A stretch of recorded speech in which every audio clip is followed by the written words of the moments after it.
Assalamualaikum warahmatullahi wabarakatuh.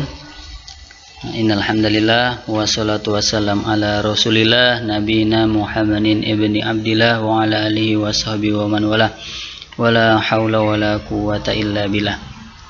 Rabbitu billahi robba wa bil islami dina wa bi Muhammadin nabiyya wa rasulah. Rabbi zidni ilma warzuqni fahma wa amalan sholiha. Apa kabar anak-anak Bapak semuanya? Semoga kalian tetap sehat selalu di rumah, tetap stay di rumah, jangan pergi-pergi. Apabila ada keperluan mendesak harus pergi, maka kamu harus menjaga kesehatan, tetap pakai masker dan cuci tangan ketika bepergian. Baik, kita akan masuk ke materi selanjutnya. Pada pertemuan sebelumnya kita sudah membahas hukum alam, tentang yang dibahas menurut surah Al-Qari'ah.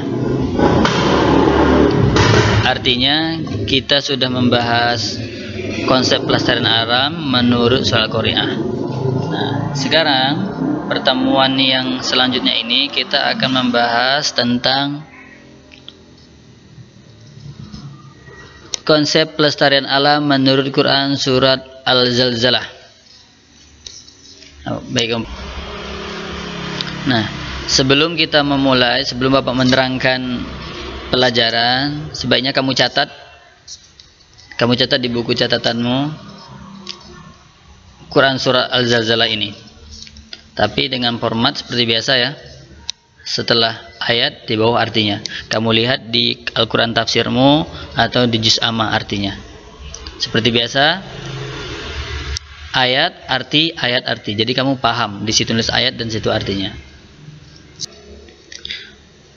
Nah, setelah selesai kamu mencatat Quran surah Al-Zalzalah beserta artinya, sekarang kamu dengarkan dulu sambil kamu ringkas. Nanti ini yang Bapak terangkan ini kamu ringkas di buku catatanmu. Ya. Tidak usah semua ditulis, tapi kamu ringkas. Artinya penjelasan ayat ini kamu mengerti, gitu. Kamu baca dulu, habis itu kamu ringkas. Baik, perhatikan. Surah ini juga dinamai dengan Al-Zilzal, yang berarti goncangan yang dahsyat. Idza zulzilatil ardu zilzalaha wa akhrajatil ardu athqalaha.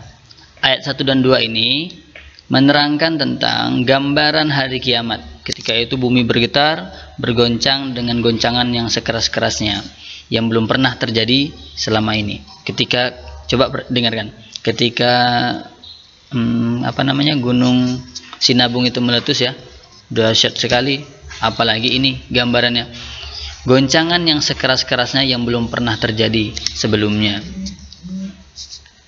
Nah, kemudian bumi telah dimuntahkan dan keluarlah beban-beban berat yang dikandungnya seperti jasad-jasad seperti makhluk, lahar yang panas, gunung meletus, barang tambang maupun timbunan harta. Seakan-akan dengan termuntahnya semua beban tersebut bumi menjadi ringan. Inilah pemandangan pertama yang menggoncangkan manusia, sehingga manusia pun bertanya seperti tertulis dalam ayat itu. Apa artinya ayatnya? Nah, itu. Selanjutnya ayat ketiga, wa qalal insanu malaha. Pada ayat ini diceritakan bahwa setiap orang yang menyaksikan goncangan dahsyat tersebut akan mengajukan pertanyaan dalam keadaan bingung, takut dan terkejut karena peristiwa-peristiwa yang terlihat pada hari itu belum pernah terjadi sebelumnya, dan secara rasional, secara akal mereka tidak dapat mengetahui apa penyebab terjadinya hal itu. Artinya saking dahsyatnya musibah itu sampai mereka bingung. Nah, lanjut ayat ke-4 dan ke-5. Yauma idzin tuhadditsu akhbaraha bi anna rabbaka auha laha. Pada waktu terjadi guncangan itu, bumi mengungkapkan segala yang telah terjadi padanya, menerangkan keadaannya dan apa yang terjadi padanya. Semua itu atas perintah Allah SWT. Bukan proses alami. Sehingga dengan perintah Allah tersebut bumi bergerak-gerak dengan cepat dan bergelombang dan akhirnya berguncang dengan keras. untuk mengeluarkan semua beban-beban yang ada di dalam bumi itu. Apa yang terjadi di bumi? Dalam hal ini manusia menghadapi pengumpulan di padang mahsyar, dihisab, diminta pertanggungjawaban, dan diberi balasan sesuai dengan amalannya. Ayat berikutnya, yauma idzi yasdurun nasu ashtatan liyurau a'malahum. Pada hari terjadi gempa besar itu, manusia keluar dari kuburnya dalam keadaan yang bermacam-macam, menyebar ke seluruh penjuru bumi. Nah, ini nak, kandungan ayat ini kamu ringkas saja. Kamu ringkas di buku catatan Al-Quran Hadismu ya.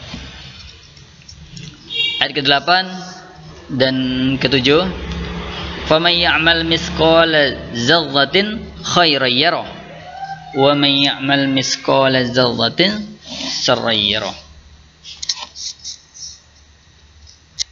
Ayat ini menjelaskan bahwasanya apabila kamu berbuat baik, maka barang siapa mengerjakan kebaikan seberat zarah, niscaya dia akan melihat balasannya. Artinya, apabila kamu berbuat baik, pasti Allah akan membalas kebaikanmu itu, walaupun tidak dari orang yang kamu berbuat baik itu. Misalnya, ada teman yang jatuh dari sepeda atau dia naik kereta jatuh, terus kamu tolongin dia. Kamu sudah berbuat baik sama dia. Kemudian janji Allah, kebaikan itu akan dibalas sama Allah. Tapi tidak harus dengan orang yang kamu tolong tadi. Bisa saja dari orang lain yang menolongmu. Yang jelas, kebaikanmu itu pasti terbalas. Walaupun dengan siapapun, cepat atau lambat pasti akan terbalas. Seperti janji Allah di surat Al-Zalzalah ini, faman ya'mal mithqala dzarratin khairan yarah. Siapa saja yang berbuat kebaikan akan dibalas kebaikan, dan wa may ya'mal mithqala dzarratin syarran yarah. Ini kebalikannya. Barang siapa yang mengerjakan kejahatan, niscaya dia akan melihat balasannya. Inilah yang sering disebut orang dengan apa? Dengan karma.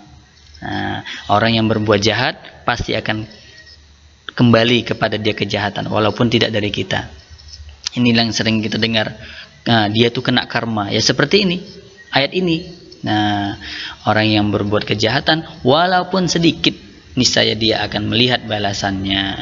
Sampai sini paham nak ya? Nah, untuk yang kamu catat, tugasmu ada di catatan adalah kamu catat surat Al-Zalzalah ini di buku catatan dengan teknis penulisan ayat arti seperti sebelumnya.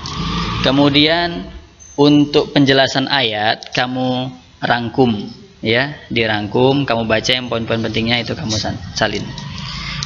Mungkin itu aja pertemuan kita hari ini. Nanti akan Bapak periksa catatannya, yang belum lengkap itu silahkan kamu lengkapi untuk kebaikanmu juga. Bapak Isudai dengan billahi taufik wal hidayah. Wassalamualaikum warahmatullahi wabarakatuh.